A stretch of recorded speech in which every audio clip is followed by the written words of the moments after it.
It's really quick, it won't take long, just a really quick question. You know, in Fame, you didn't have any music, right? No music. You didn't have any music. Was that because you don't like music, or was it No, it was like a deliberate policy not to have music. It was a deliberate policy not to have music. Okay, go on. It was one of the principles of Fame. Wow. If you think about it. Well, at that point, we'd had emerging evidence that everyone uses music now. Where did that come from? I don't know. Didn't come from you. Just to be clear, it didn't come from you. It didn't come from me. Okay, No. I don't have a problem with music and other things, but for Fallers, which is what Fame was developed for, there was emerging evidence that they can't do two things at once very well, dual tasking. So in Sweden, a bit of research by Lillemor and Olsen showed that Fallers can't walk and talk very well. So as soon as you ask them a question, they change their gait pattern or they stop walking altogether. And it's because they don't have the executive function to be able to concentrate on two things at once.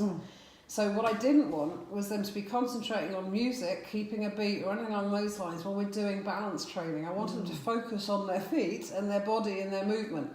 And as soon as you give them something else to do, they're going to get distracted and there's more chance of a fall. So it was critical not to have music. Really important not to, especially in the balance section. And this is because of the population group that you were working with. Absolutely. It's detrimental. The other thing is, if you have music, people have a habit of keeping to the beat. That's why they choreograph things. They've got rhythm. But the whole point with Fallers is everyone has a different rhythm about how well they will work, how long they can stand on one leg, how long they can, whether they need to take a compensatory step. So as soon as you've got something with a beat, they're all going to attempt to keep up with that. And at that point, you've got, again, that.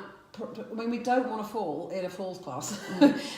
What we want is them to concentrate on improving balance and not be distracted by trying to keep a beat or trying to sing along or trying to... people have spoken to me about this for years, and I don't particularly have an issue if it was in the warm-up or the cool-down, as long as they're stable at that point and you're not challenging balance too much. But to be honest... this is a false. They're coming in to improve strength and balance.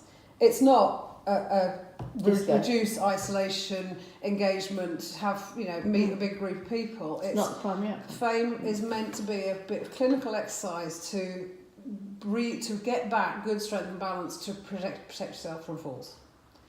So as soon as you put all this other stuff in, you're taking away from the main aim. Yeah. Which is each individual will be different and will have to progress their balance differently. And as soon as you've got music, they're all going to attempt to do everything at the same time. It's not safe.